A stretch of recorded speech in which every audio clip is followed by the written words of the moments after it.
अस्सलाम वालेकुम भाई, खैरियत?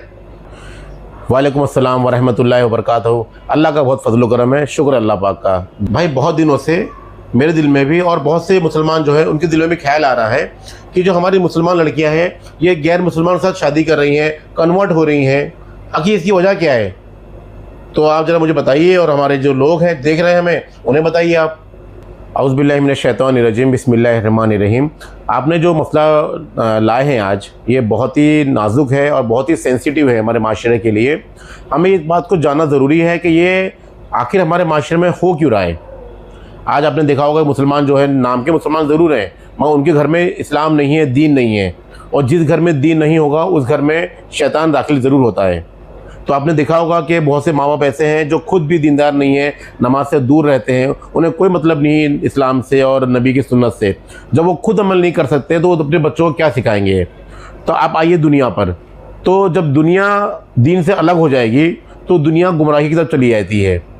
आपने देखा होगा कि बहुत सी लड़कियाँ कॉलेज पढ़ती हैं तो माँ बाप का फ़र्ज़ ये बनता है कि हमारी बच्चियाँ कहाँ जा रही हैं, किससे मिल रही हैं, उनके दोस्त कौन हैं, उन्हें कोई मतलब नहीं है। बच्ची जा रही हैं सुबह में कॉलेज और शाम में आ रही है, माँ बाप आराम से सुकून में घर में बैठे हुए हैं।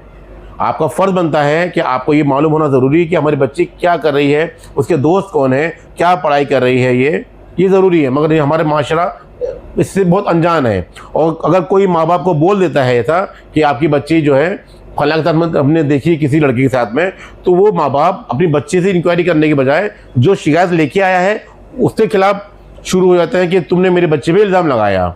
एक तो ये वजह होती है।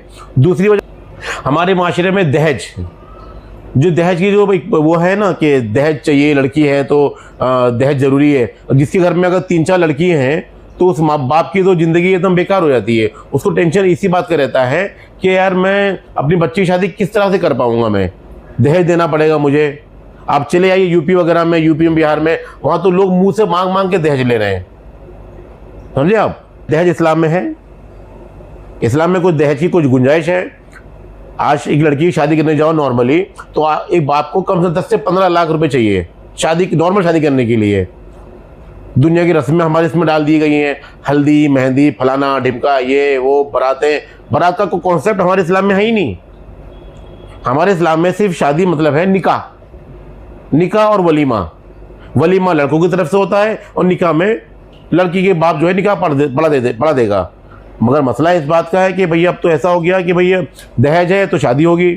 तो बहुत सी लड़कियां सोचती हैं कि भाई हम तो गरीब हैं तो हम हमारे बाप कहाँ से लाएंगे दहेज देने के लिए पैसे।